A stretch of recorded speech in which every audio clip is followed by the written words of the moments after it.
Good evening, everyone, and welcome to this BFI Film Academy Southwest Labs event about film festivals, making films, getting them into film festivals, and then kind of making the most of them.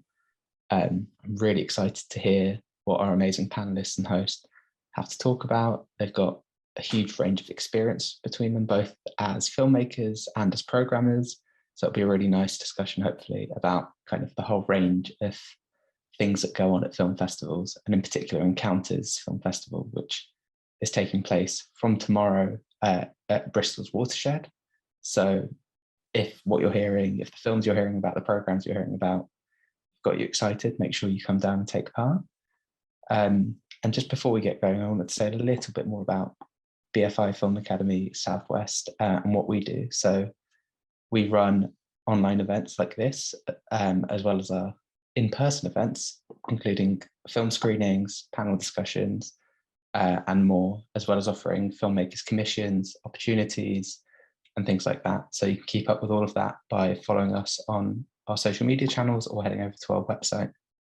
But without any further ado, I'm going to hand over to our host and our panel. So hosting tonight's event is going to be Anastasia Bruce-Jones, who is a filmmaker, and joining them on the panel is going to be Ren Scateni, who is Encounters Head of Program, Monica Watt, who is a filmmaker and has also been on the Depict pre-selection panel for this year's festival. And rounding off the panel, but by no means least, is Clarence Gutierrez-Badlis, who is a filmmaker based in Bristol and whose recent film has been included in this year's Encounters program. So that's it from me. I'm going to hand over to Anastasia to get the conversation going. Thank you. Yeah, I just want to start finding out a bit more about each of you guys. So Ren, can I start with you? You're a film programmer. Could you tell me a little bit more about like what that entails? What does it look like? Sure, yeah. Hi everyone, I'm really happy to be on this panel today. So yeah, I'm a film programmer, particularly I'm a festival programmer, so I can talk a bit about what programming for a festival means. And so it's basically like being in charge sometimes of like pre-selectors. So it's not like I'm watching all the films that have been submitted to the festival. So it's also like coordinating other people and letting them know what I'm looking for in a submission, in a film that has been submitted, and then trying to coordinate all of them and watching all the films that they've been recommending to me through the selection process. And then at the very end, of course, it's going to be like putting together the programs after having conversations with other people, mostly the pre-selectors. And then yeah, I mean, on top of this, of course, this is like the main job of a festival programmer, but it's also like representing the festival, especially when you're going to other festivals. And yeah, liaisoning with other people, having good relationship with other programmers, and then with filmmakers, of course. And so it's a bunch of like staying into your flat, watching films all day, and a bit of that, you know, social interactions, which not all of us are very good at. But yeah, it's a huge part of the job as well. That's so interesting. And how did you get into film programming? Because that seems like it's so different from my world. Yeah, I mean, yeah, it wasn't a super like straightforward journey for me in a way. I mean, I didn't study film at uni, so I studied like different stuff. But in the end, I got really interested like in film, and I really wanted to do like programming stuff. But then it was quite hard to just get into the programming industry in a way, and the festival industry as well. Mostly because I'm not from the UK, so I moved like from Italy 6 years ago now, and I didn't have like the connections with the people like in the industry here. So at first I basically started just by writing about film, because I'm also like a writer, and I really love that part of the job as well. So I started just by writing about films, doing a bit of criticism, attending festivals as press, and then after a while I decided to move on to jump into like some programming opportunities. And then it actually all happened quite fast, but it was A bit of like selection. I sat on a selection panel before, having like this opportunity of like being head of program at Encounters, and then yeah, this happened. So yeah, as I said, it was quite fast, and mostly was like moving from criticism towards festival programming. That's amazing. There's so much there I want to come back to, but I want to quickly go through everyone first. Yeah, absolutely. Right. I know very much that I would talk to all of you guys for like 5 hours and be very happy. So Monica, can I come to you next? Yeah, of course. You are a filmmaker, a musician, an actor, a theatre maker, and a selector for Depict, as well as having recently organised your own festival from scratch. Could you tell us a little bit about how you came to have so many strings to your bow? I think growing up, I was just naturally gravitating towards different art forms to express myself. I think it started really with my cousin gifting me a DVD of The Sound of Music. And I remember that I just felt like something within me connected with the music, the dance, and the acting and the storyline. And that's why when I started to go to school, there was a drama club. I didn't even think about it. I just went to audition. And it was gradually that I learned about different art forms. Oh, there aren't only films or music, but also paintings, which I later started to learn in school as well. So I think because I have such a drive to express myself creatively, I just want to optimize the number of outlets that I could have.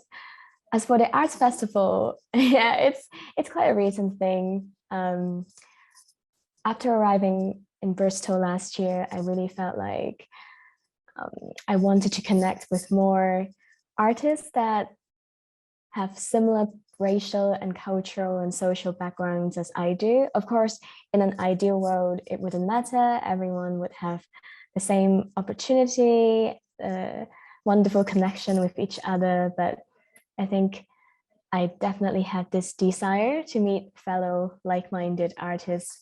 So I decided to start this art festival called Moonfest, which showcases not just performance arts, but films and like visual arts as well. And I'm very glad to have met Clarence, who is also on this panel from the Arts Festival. And I hope that this Arts Festival contributes to the bigger East and Southeast Asian movement in the UK as well. So historically, East and Southeast Asian creatives are severely underrepresented in the creative industries. And I definitely felt that firsthand when I came to the UK. And that's why hopefully this is just one of the many opportunities for East and Southeast Asian creatives in Bristol to connect with each other. 100%. I mean, it's just so inspiring. And I kind of want to ask as well, like, what does your day-to-day look like when you're juggling all of those different things? I guess every day is a bit different, right? Yeah, I would say personally, I really like novelty. And that's why, I came to Italy as well for a week, just to gain some new perspectives, meet new people after organizing the arts festival and, creating new films and music videos during the summer. So yeah, every day definitely looks really different, but I try to have a simple routine that grounds myself, because over the years I have learned that to protect my mental health, it is nice to have some sort of healthy routine that I could follow, not very rigidly, but as an anchor. So for example, every day when I wake up, I stretch for 15 minutes because I just focus on stretching and my mind is at ease, and then I can think about the things that I would have to do today. And I also keep track of everything that I have to do on Google Keep. And there's this sense of fulfillment when I could tick the box and know that I've got something done. I also try my best to make sure I get some rest.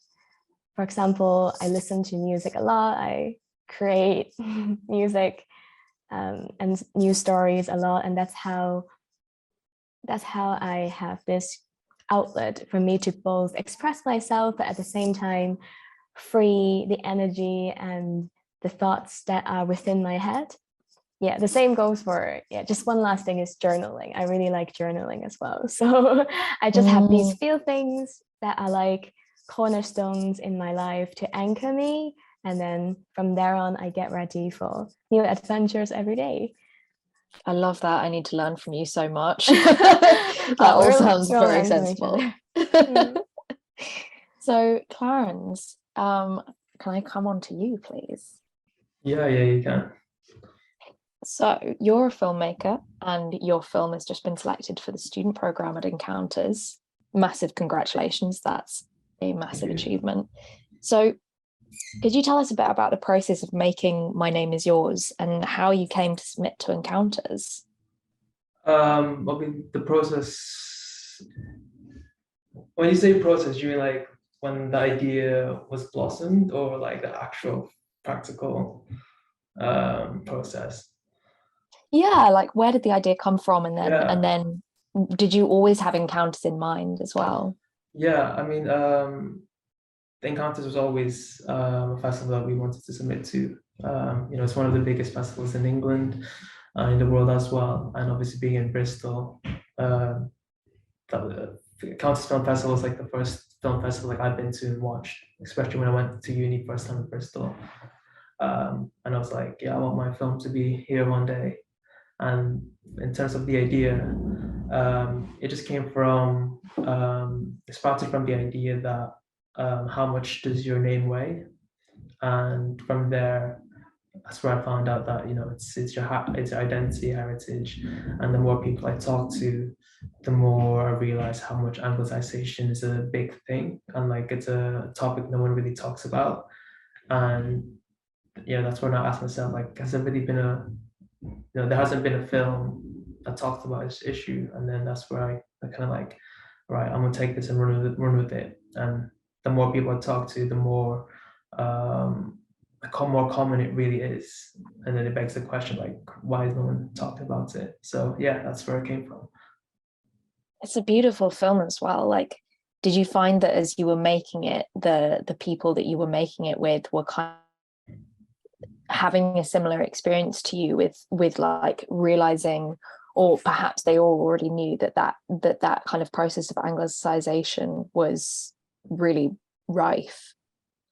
Yeah, I mean, I was fortunate enough to have a crew that really understood the story. We have like one of the most diverse crews in the uni actually, and a lot of them came from like a heritage where they had to change their identity, or like their parents or their grandparents had to change their identity in order to succeed. And so a lot of the members were connected to the story like deep down, and I felt that they really understood it, and they knew how important it was to me as well, because essentially it's a love letter to my parents, and that like fortunately got into them. And I couldn't have made a beautiful film like this without their help and understanding. That's so amazing. I love that other filmmakers call on their parents as well. That gives me hope. So I want to talk to all of you guys a little bit about film festivals, but I'm probably going to come back to you. I have loads of questions for you guys, as you know, so I might come back to individual questions as we're going through. But kind of a question for everyone is, I guess, what does the process of film festival submission look like from the festival side? And I guess that's probably Ren and Monica. You guys know that best.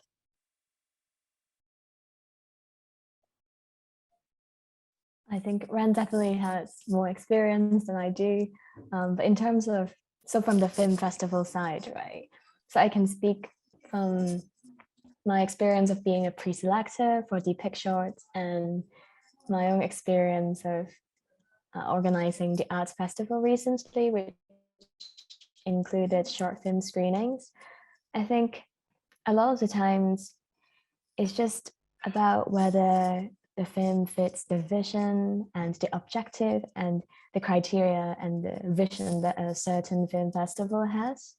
So for example, I think in a way, the Picshot and Moonfest are both similar because we want to showcase a diverse range of filmmaking talents. So when I went through the submissions for both festivals, I made sure that not only was the film for me like to a larger audience about important issues, but at the same time, they are creative and the filmmakers are from different walks of life. Of course, that's kind of my personal view as well, but I think it's an intuitive process as well that I choose to work with or create festivals that align with my personal vision as well. And I think definitely the Picshot was like that for me. And just another comparison would be, as a writer, we pitch to different magazines and publications, right? And after hundreds of rejections, I have come to learn that a lot of the times it's just a matter of compatibility instead of, you know, the quality of the work itself. So I always remind myself and also hopefully other filmmakers and artists who submit their works that don't feel too hurt personally by the bigger institutions' decisions, because it does boil down to factors beyond your film a lot of the times. 100%. Ren, would you agree with that? Yeah, I mean, I was about to say that's so true about like pitching to outlets. Most of the time, it's just a matter of sometimes could be even luck of like landing your email at the right time in the editor's inbox. And most of the time is also, as you were saying, Monica, like compatibility with the publication itself or the thing that they're covering at that moment. But yeah, from film festivals, I mean, it's a bit tricky actually. The just, you know, because I've been asked like, not that many times because I'm pretty new to the role at Encounters, but I've been asked already, what is an Encounters film? And it's a very hard question for me, to be honest, because I mean, I think we need to consider the fact that, for example, like at the programming level at Encounters, my role didn't exist before. So it was like two different programmers programming like the live action, the animation parts of the festival. So in that case, it was like on two different people, you know, making decisions on which film were like accepted into the festival. And then we're also having like student programmers to curate the student competition. So it's a thing like completely kind of, I'm not gonna say disconnected from myself or like from the festival, but it's another like, you know, set of people like watching and deciding on which films are gonna be selected at the very end of the journey. But yeah, in general, like I would say that Encounters really value emerging filmmakers and to showcase like different talents, local talents, where we want to nurture them as well, of course. But also like from my point of view, because in the end, I should say that I've been given, luckily, because this doesn't really happen that often, but I've been given so much like creative freedom when I came to this role, which means that basically when I find myself like in the at the very beginning of the selection process, I was allowed to follow not my own interests, but my own drives, and then I was allowed to focus on the themes that are dear to me, which could be socially relevant themes or my personal interest in filmmaking. For example, I'm really interested like in experimental films and artist moving image stuff.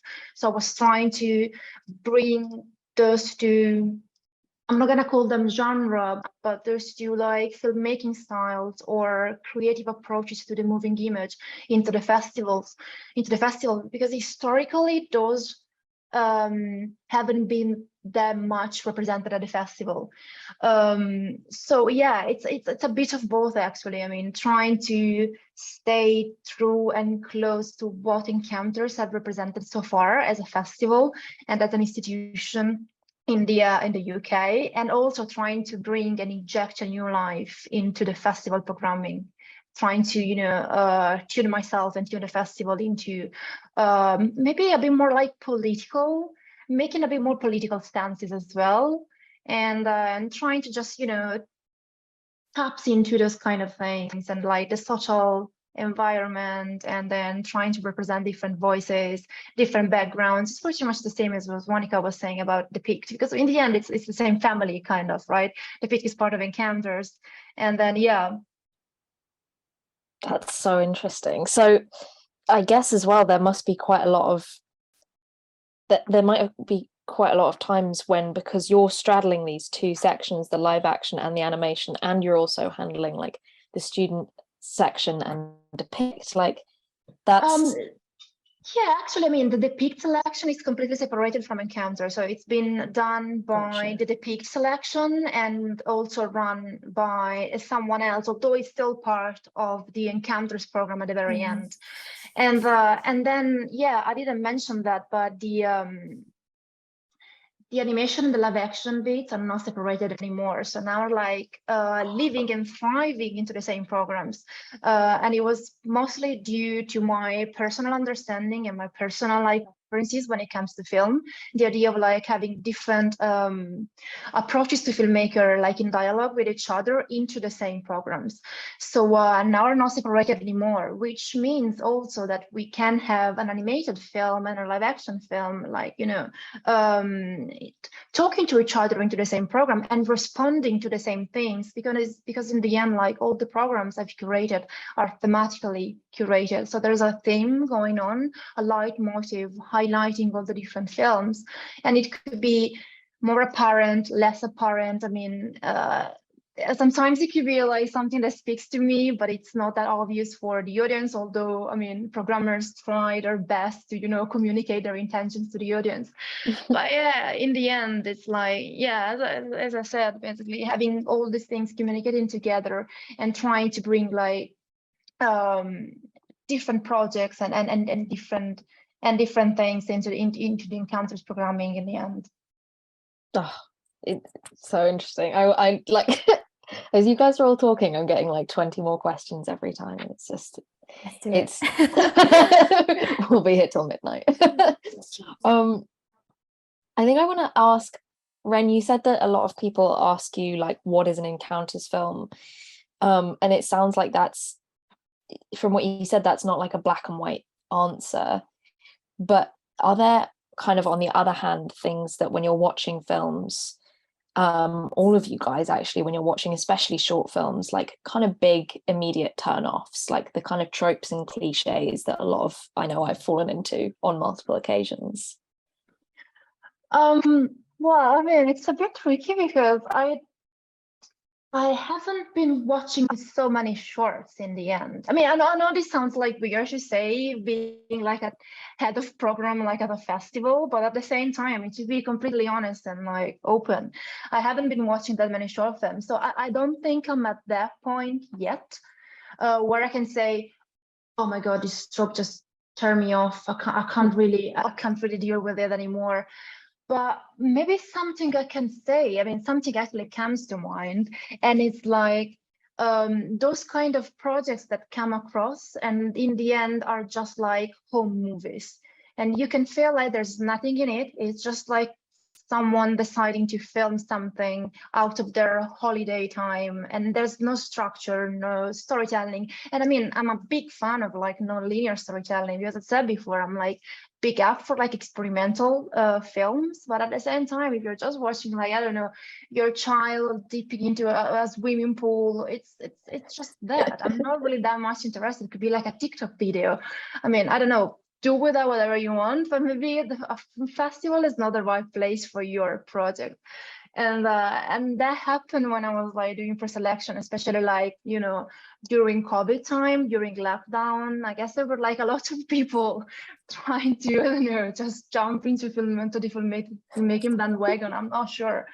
But yeah, so from my limited experience, yeah, that was one of the things I was like, not really. This is just you and your family on your holiday. I'm not interested, I'm afraid. Yeah. I love that. I didn't even know people did that. That's so funny.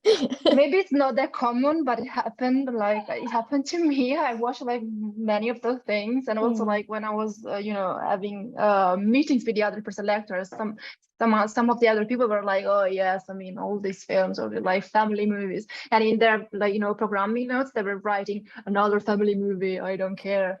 I was kind of It's so wholesome that people think that you want like that insight into their lives, but it's also like that is not it's not a film. Yeah, but at the same time, it could be a depends. film. Yeah, sorry, didn't want Monica, go for it. Yeah. Yeah, well, to all the family movie filmmakers, I just want to say it's true that I think some tropes are quite overdone, but I think personally for me, I try to keep an open mind. I'm pretty sure everyone here does actually, but it's just because I think what matters the most in the end is how the story or how the film is told instead of what is being told. So it's true that some motifs come up a lot. Of course, quarantine being one of them in recent years. And clocks, I remember it was mentioned by Maddie, who is the head of the picture. Like she did mention a few motifs that are a bit overdone that we should pay attention to. But I do think even for the short films that I watched about quarantine, some of them are really innovative.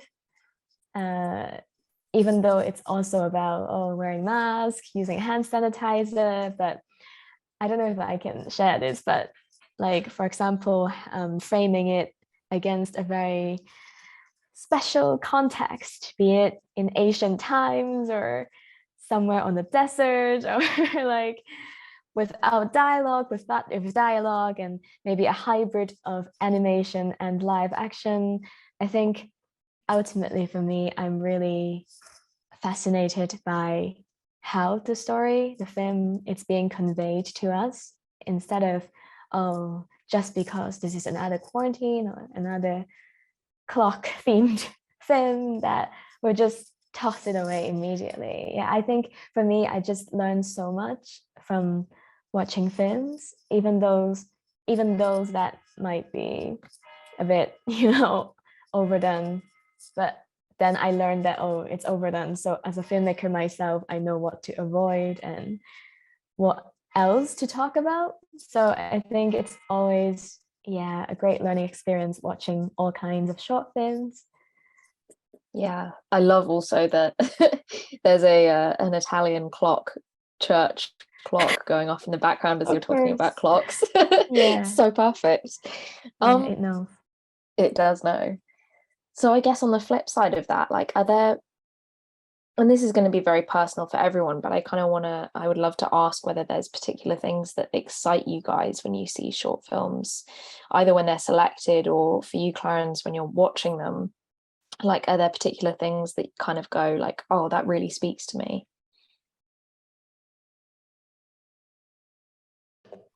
Yeah, definitely. Sorry, Monica. You go first.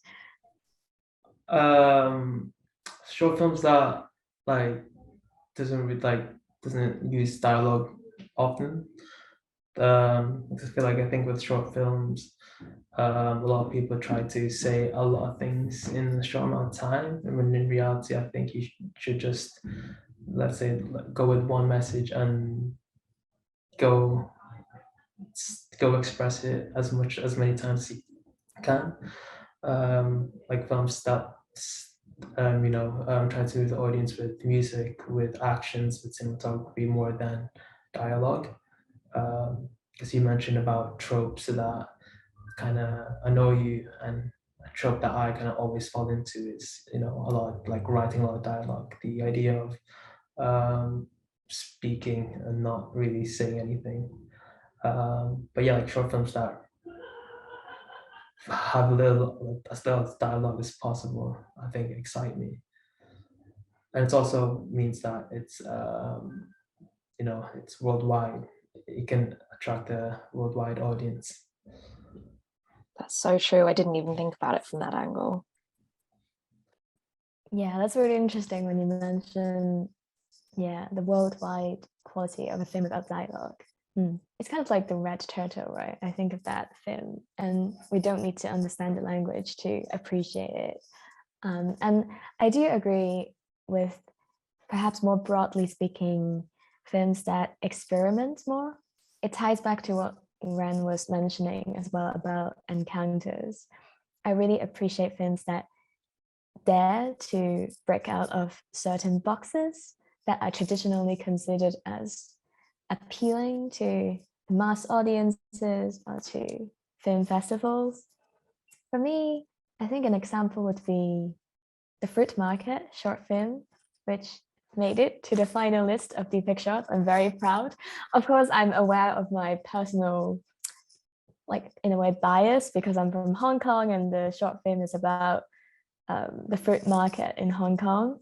But even when I was watching it during the selection process, I was really amazed because I had never seen the fruit market being made into a short film. So it was a montage of different cardboard boxes of fruits and different, the kind of traditional calligraphy style signs on the storefront. And it was a very quick fire montage. And for me, especially understanding the context of the Hong Kong import and export industries, I know that it is a microcosm, of how international and multicultural Hong Kong is.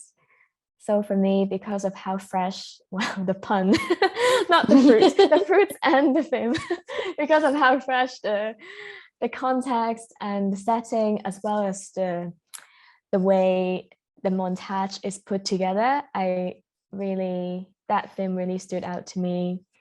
Yeah, and yeah, more broadly speaking as well, films that break taboos, I really like. For example, films that show period blood, or films that explore people with disabilities that are not traditionally showcased in cinema.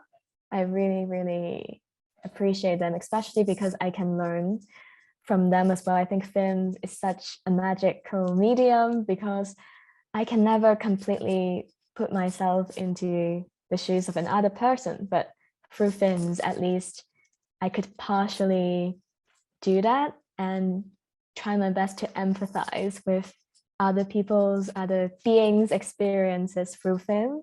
So I definitely like films that tell stories that have not been told before. I completely agree. That's so interesting. Yeah. And Ren, is that kind of similar for you? Yeah, I mean, absolutely. And I remember the film you were referring to, Monica, because we were watching like the Pig shorts together, and that was one of my favorite as well. So I was very happy to see that like being selected in the end. And I think it speaks to my experimental kind of, preferences in a way.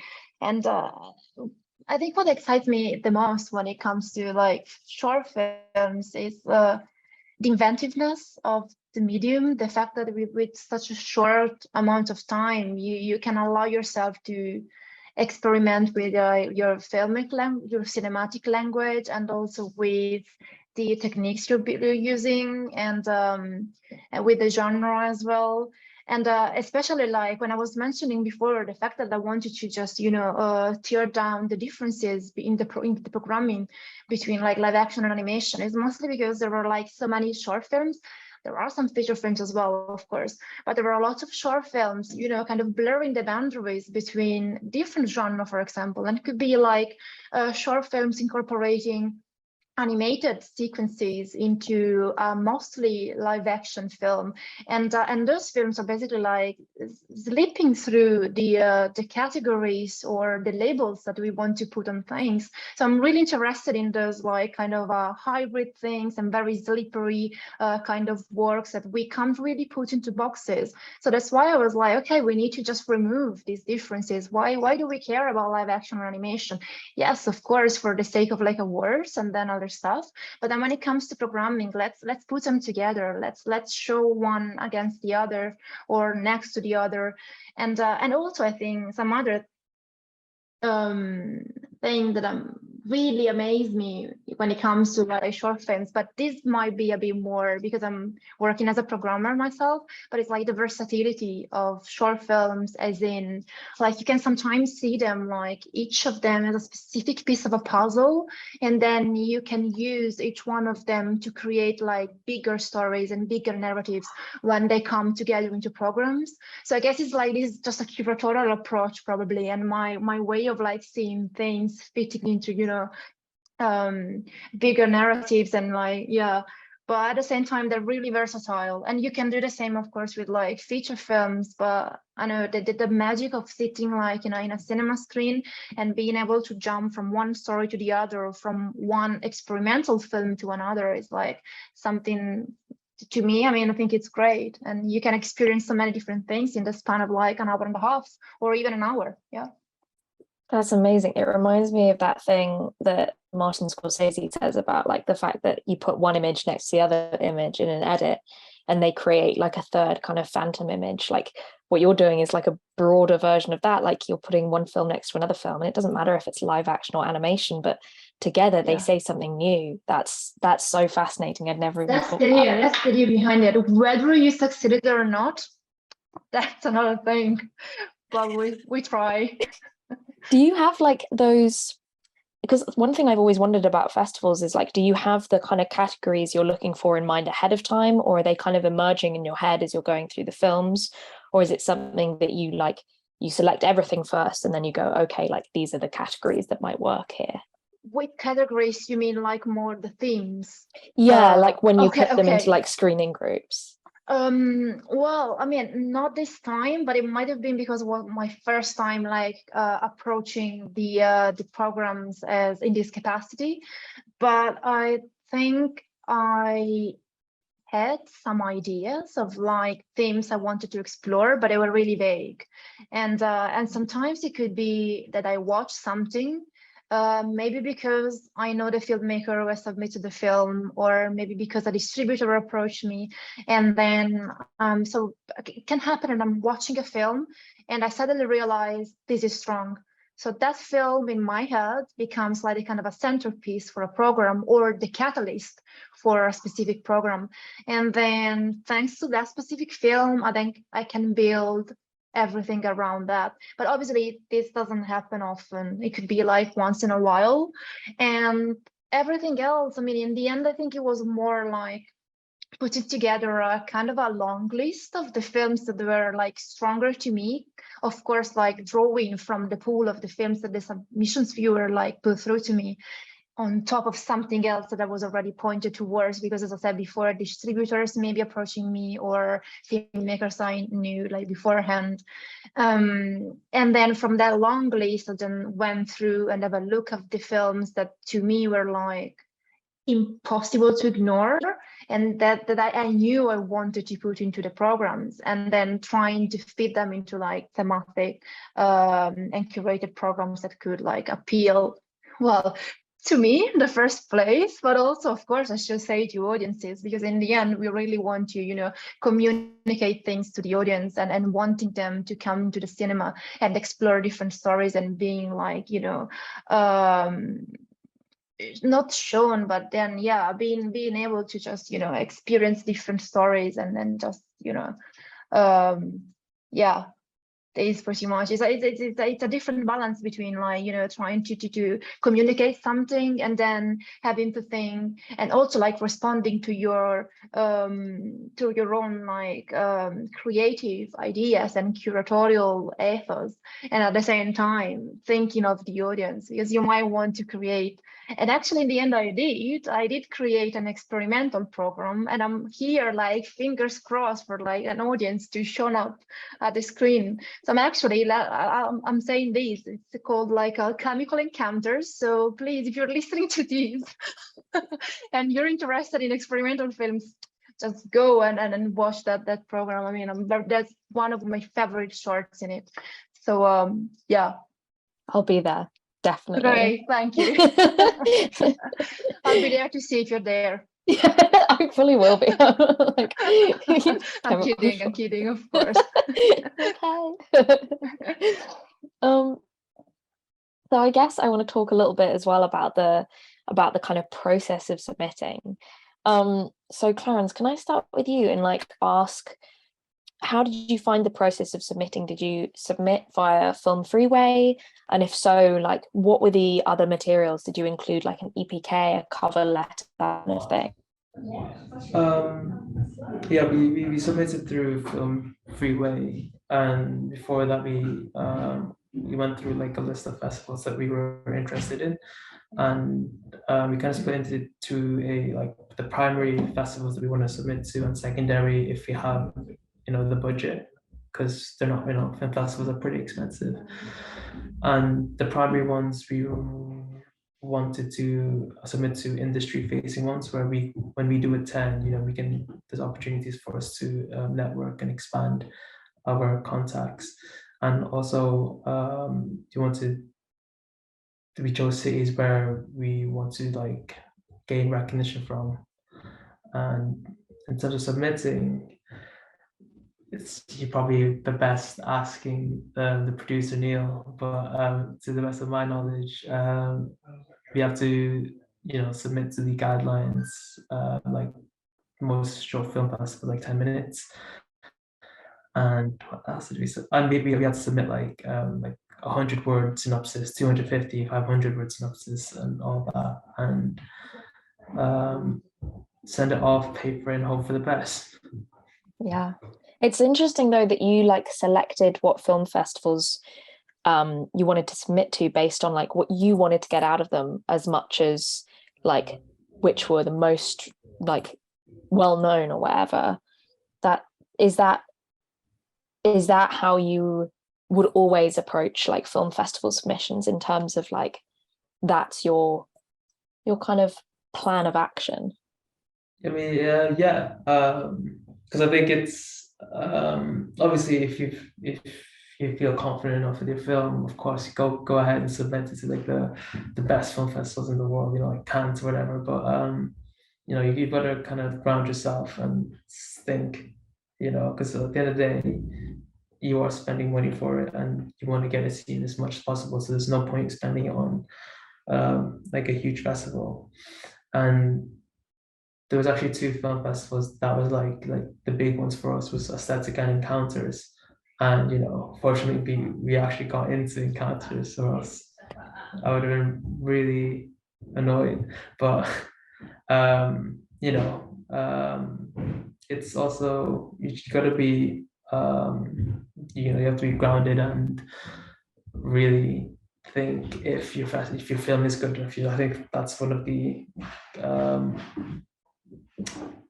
things you kind of learn being a filmmaker, is being critical of yourself. Obviously you can be self-critical, but you got to learn if you are good enough, will it be able to be shown? And if the answer is yes, then yeah, go for it. But if you are doubting yourself, then don't waste your money and your time. Yeah, it's like, it's not being self-critical, it's almost like being like understanding where you're at in the landscape, and that doesn't mean that you won't like being realistic. Yeah. So for you guys, like when people submit, obviously you must get hundreds if not thousands of applications. Like, are there things like cover letters and EPKs that are useful, or is that actually like something that if you have time, obviously you'll look at, but it must be pretty tough having like all of this information for a single film, and then having maybe 50 films you have to get through in a day? Well, yeah, I mean, I can reply first, maybe. And well, to me, I really love to read the director statement or like a longer synopsis, but obviously I don't do that for every film I watch, of course. So if there's a particular film that like piques my interest, then I'm really happy to see if there's like something else. And then this could also be true for problematic films. Not that there are like problematic films, but maybe I'm watching something and then I'm torn because of like maybe some programming questions that I could have. And then if there's like some more information coming together with the film, then I can rely on those to probably make a decision or at least trying to decide whether I need to put that film forward, or maybe it's not the case, not the best fit. But yeah, I mean, again, it's not like I'm reading everything, and most of the time all this stuff like come through Film Freeway, so they're attached like into the single submission, so you can just find all this information in that place if you're using like Film Freeway as a submission manager, of course. But in other times, we obviously like receive emails directly from filmmakers, and that could happen like via my personal account if they have my email address, or it could be like to the general like submissions inbox. And in that case, actually, I found the film through that. I mean, I was really interested when I was reading the email, and then I was also like interested in the fact that that film was selected to a festival I really love, which is like Oberhausen, one of the oldest short film festivals like in the world, and it's like held in Germany in Oberhausen. It's an experimental festival first and foremost, and that film, I think like it was the poster of the film and was like attached to the filmmaker's email, and then I got really hooked, and I was really like loving the aesthetic of the poster, and I was like, oh, this is great. And then I've read that I think there was like a kind of a press package as well, so like a PDF with all this information. It was, the layout was fantastically executed, and it was like so aesthetically pleasing, and I was like, oh, this is great. And I actually went on to meeting the filmmaker in Oberhausen, and then at the end of the journey, I selected the film. I mean, it's not like I'm friends with him, but at the same time, I met him like at another festival as well. And then we developed this kind of relationship, and now the film is like selected at the festival too. So this is to say that, I mean, sometimes sending like emails to the festival or to the programmers directly can help. But I think in those cases, like a rule of thumb could be like pretty much the same as when you're pitching, like doing a bit of research first, and then trying to figure it out if the festival, I'm not gonna say it's the right one for you, but at least if your film could fit with that festival, and also address the programmer or the people working at the festival, because like a general hello, or just, I mean, Encounters programming team is nice, but the hello, it really reads like you're sending the same email to everyone. And I'm obviously like, I'm aware of the fact that, for the filmmakers, this is like unpaid labor, because it's basically like spending their time writing about all this stuff and then sending all these things to festival. And they're also like actively paying the festivals like to screen the film, or paying the festival for a chance to be selected. But at the same time, if you're also making the extra effort of like, spending your free time sending these emails, then yeah, a bit more personalization sometimes helps. Although, as I said, I'm very mindful of this being like free labor for the filmmakers. I'm very like appreciative of all the work they put into their festival strategies and everything else. But it's still, you want to think that people have come to you guys specifically, I guess, and done their research, like you said. Yeah, in a way, yes, but I guess it's just nice to just read an email which has been like addressed to you, and the body, to be honest, could be like the same for everyone. I mean, I've got no means to figure out if the body is different. I don't really want to like a specific cover letter for me specifically, because I mean they would be like kind of egotistical in a way, but at the same time, just a general like addressing of the person, and it makes the email looks a bit more personable in a way. But yeah, obviously it's not a requirement. I'm just saying these, if you're also doing that as part of your festival strategy, maybe could be like that extra step to get noticed somehow. Yeah. Definitely. And do you guys get, I guess this is mostly for Monica and Ren, but you guys must get also unfinished films submitted, which must be really quite difficult to kind of like project, because you're kind of having to like project what you think the film might become. How do you guys deal with that when you do see unfinished films? Monica, you want to go first, because I cut you off before, so.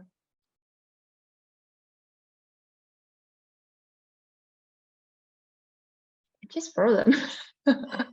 So Monica? maybe Monica. Yeah, you go first, Ren. Okay, I'll go first.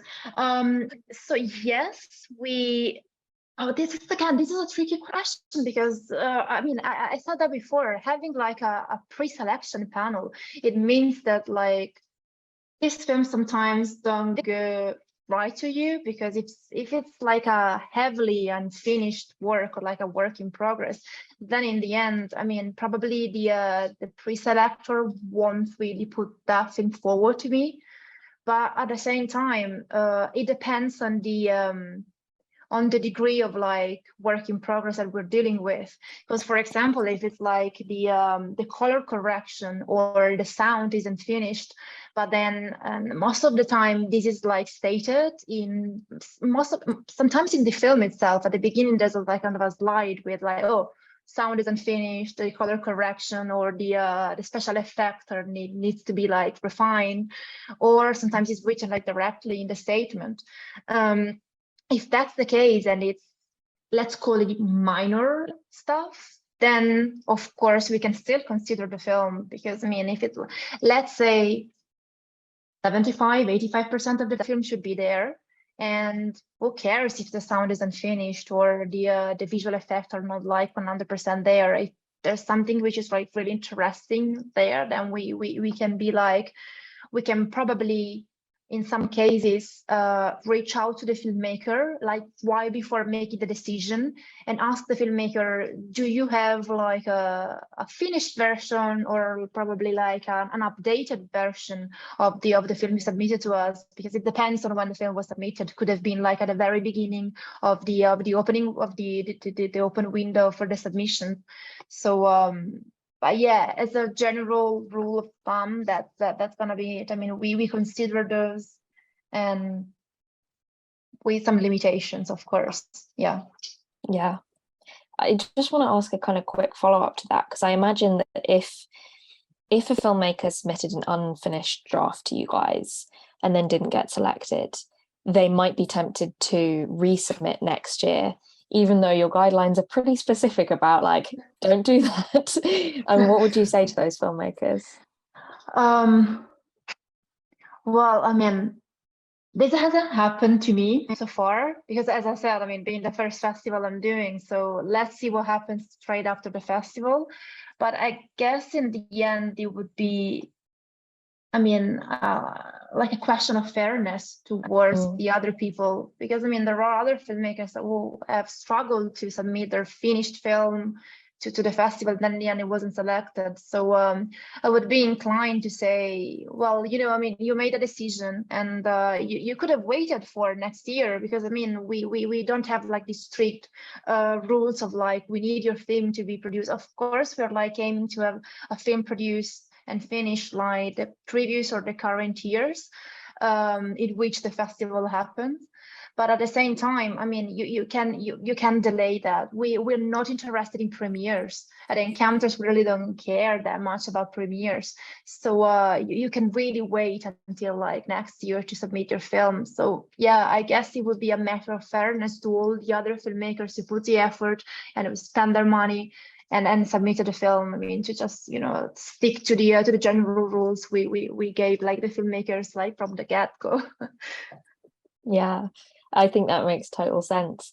And I guess what that also comes on to is like knowing and planning in advance who you want to submit to first, or like, and when you want to submit. And Clarence, I want to kind of talk to you a little bit about like how you did that research, kind of coming back to what you were saying about like, you really knew what film festivals you were going for. What did you do to like get to that point where you knew like, okay, these are our top two and this is why? We looked at like comparable films. We looked at films that were selected in the past and see if the film that we'd made had similar themes and like similarities to it. I can't remember on the top of my head, it's really bad about which films that we looked at. But yeah, you know, we looked at similar themes, similar stories, similar voice, and you know, that's the reason why We chose encounters, and yeah. That's really interesting. I wish I wish I'd had this conversation 8 months ago. It would have been extremely useful. Also, I wanna just go a little bit more into your filmmaking, Clarence, because you've made a lot of films, and to me it seems like you really have like a strong sense of your voice already. I kind of just wanted to ask you, this is a bit of a tangent, but like how you came to like have that sense. Like, was that something you've always had, or was that something that you kind of developed over the last few years of studying filmmaking? Or I would definitely say it's been a development. A lot of trial and error. I've made films that they have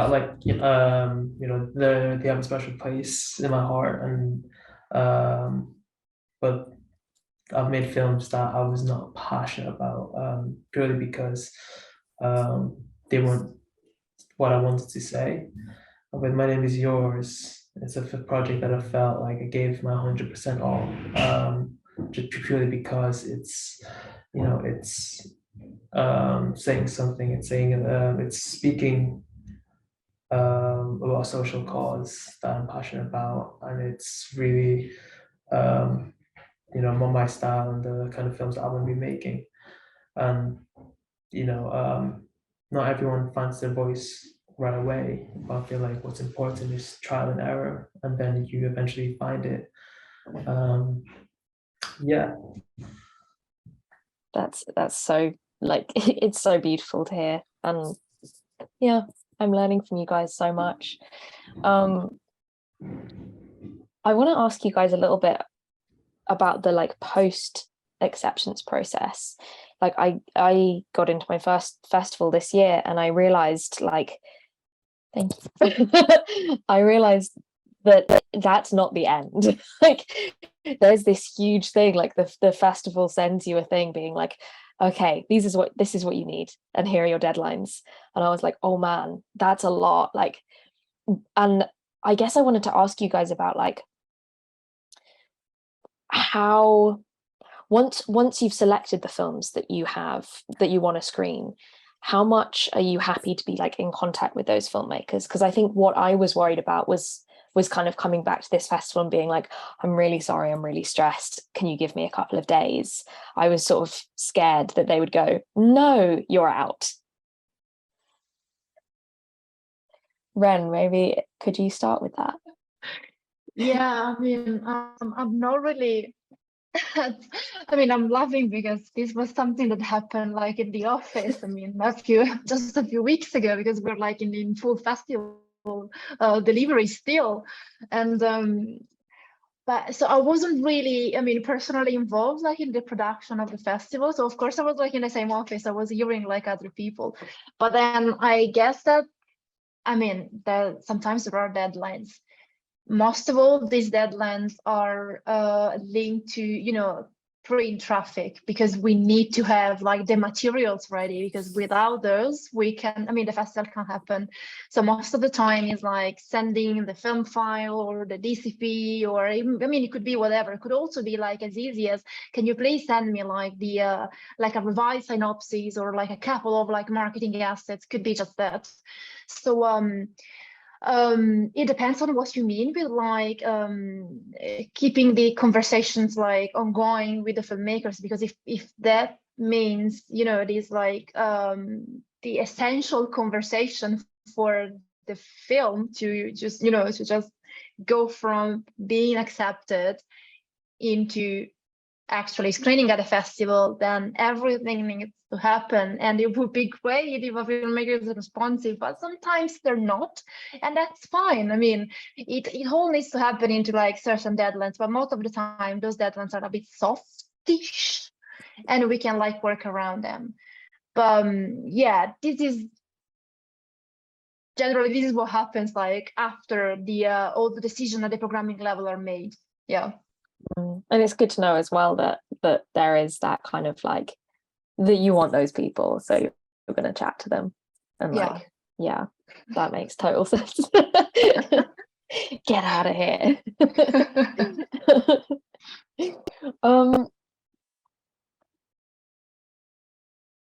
I'm just having a look at my questions and I've now like dotted around so much. I guess like a question for everyone, but maybe specifically Clarence, is like, when should filmmakers start thinking about their festival strategy? This is kind of going right back to the beginning again, and like, because I think in general, and something that Beck said earlier when we were chatting about this call was like, she gets the sense that filmmakers tend to make films into a kind of void. They make the film and then they go, oh, I have a film, like, who do I ship it to? Whereas like maybe that's something that filmmakers could benefit from, is thinking about their kind of festival strategy right from the start. Is that something that you guys think would be good? And if so, like, how do you kind of, without kind of curating your film specifically for a festival, how is that something that filmmakers can kind of think about? Personally speaking, I wouldn't just make a film purely to get into a festival. Like, I feel like that's shooting yourself in the foot, because, you know, I can't imagine the feeling of not getting into the festival if you create a film just for it. But I do feel like it's also something I need to learn as well, because I'm more on the side of just, you know, what Beck said, I'm more on the side of make a film and then it ends up going into the void. So, you know, once again, I'm bringing up my producer or my production manager, Luca and Neil, and, you know, they kept bringing up, you know, think of festivals, where do you want them? And, you know, with their help, you know, I kind of realized how important it is to actually think of where this film's going to be shown, because there's no point in making a film if it isn't shown. So, you know, it's a skill to learn the creative aspect of it, as well as the distribution aspect. And I guess it's thinking about audience as well, isn't it? Absolutely. Monica, is that something that I guess you kind of straddle, both filmmaking and programming? Is that something that you found useful? Have we got Monica? We do not. Oh, I think, sorry, the internet was quite bad, but hopefully I can answer. Yeah, so I think it's always a combination of both, as a filmmaker and as maybe like an art festival organizer. So on one hand, it is great that we consider what criteria a certain film festival is, but perhaps we already have a certain story or film idea that we want to tell, but the strategy is how to create the film or tell the story in a way that also complements with the film festival. Then it would be like a balance that we strike.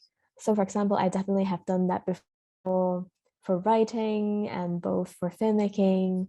It's like, oh, I have always wanted to tell a story about, for example, me assimilating into the British culture by ridiculously eating baked beans and meal deals. But, and perhaps when I think about entering it into film festivals, I check different criteria. Oh, so this festival, it has a length restriction, and that festival has like a medium restriction. It must be live action, for example. And then I would try to think about creating a product. Well, that sounds so transactional, a piece of work that would fit into the film festivals that I want to submit to. So it's not like, oh, I would be really heartbroken if I focus on this one festival and doesn't get through, but at least there are a few other further options where I could submit the film to. I think the great thing about films is that platforms to showcase them are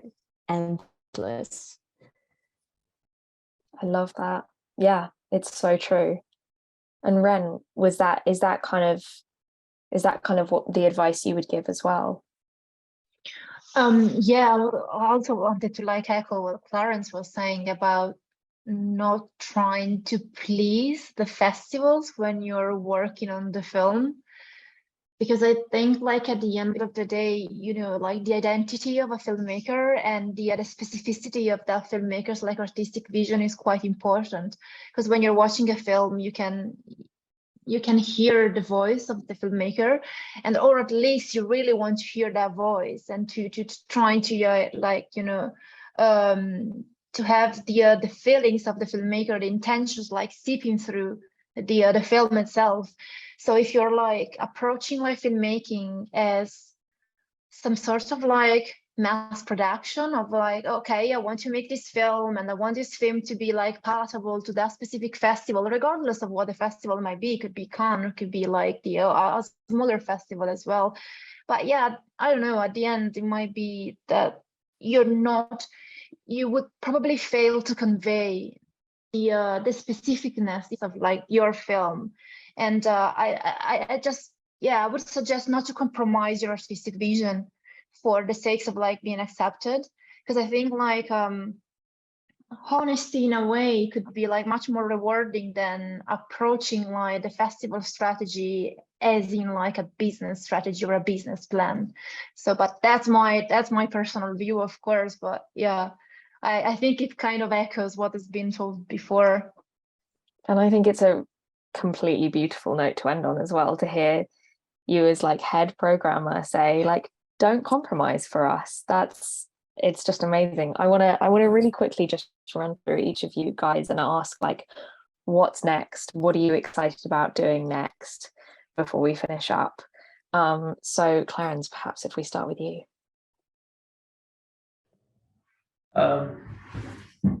That's a question I still need to sit down and think about. What's next? Just I hope like I continue to make short films on the side, because like my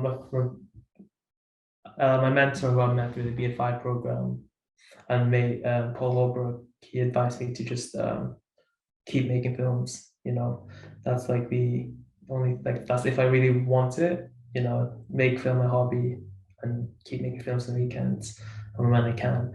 So, you know, I've got projects coming up, so hopefully we'll get to see them soon. Yeah. And can we find any of your films online? No, you can't actually. Not right now. Going and Googling you. But yeah, for Friday, 30th September, 1 p.m. come through, see the film on the big screen. Sorry for I actually fully will. No, I love that. I was literally asking for a shameless plug. Sorry for the shameless plug. You have to. Sorry. I'll be there. 1 p.m. Amazing. Monica, what's next for you?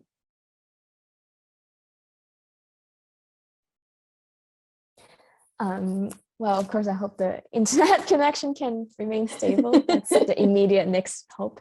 But at the same time, like Clarence, my film simulation is going to be showcased as part of the Scenes program by BFI. So I'm so happy to see my little baby traveling around the UK. And if it comes near where you are, watch it. And for me personally, I'm actually a uni student still, so I'm looking forward to completing my uni degrees in the next 6 months. And at the same time, I hope to be able to create more films, music, and organizing the next Moonfest as well. I feel like it's a parcel of my life, just keep creating and keep expressing myself and processing my experiences through creative outlets, so that will never stop. I love that. You just blew my mind. You can hear me struggling to even speak. You're studying at the same time as everything else. It's incredible. Ren, what's next for you? Well, immediately like the festival. Yeah. Oh yeah, this week. Immediately there's the festival, like a blessing and a curse at the same time. So I'm really looking forward to like everything unfolding and happening at the same time. And then I guess right after is looking at what we did right and what could be improved, I guess. And then it's the same cycle then. I mean, going to festivals and then opening the submissions again and starting all over. And on top of that, I really hope to keep writing. I mean, that would be something that I Yes. would really love to do. I mean, I'm still trying to write sometimes, but yeah, it's hard to coordinate like freelance gigs with a full-time job. But I mean, yeah, I'll Because keep you wrote for trying. Little White Lies, right? I wrote for them once, but I'm mostly like writing right now. I'm mostly writing for Art Review and Art Review Asia. So yeah, Cool. yeah, more like arty thing. Yeah. I love that. Watch this space, guys. Thank you so much for taking so much for your evening. I went a little over, but this has been so interesting. I would Thank just you. talk to you guys forever. Thank you, guys. Thank you. Yeah, thank you, everyone. That was, I mean, just to echo what Anastasia said, that was just an amazing discussion, covering kind of from starting to think about making a film to submitting it, what goes on, like the practical stuff, as well as like the ideas and the research and the kind of vibe of each festival. And as someone who really likes artist moving image, I can't wait to check it out Encounters this year. It sounds like there's going to be a lot of really interesting stuff. If you also want to check out Encounters, it kicks off tomorrow, and I think there'll also be some online screenings as well, if I'm right. Yeah, So you're there'll be right. online screenings. Depict, but the shortlist is available to watch for free online, and all the films are 90 seconds, so that should be easy, accessible to do wherever you are.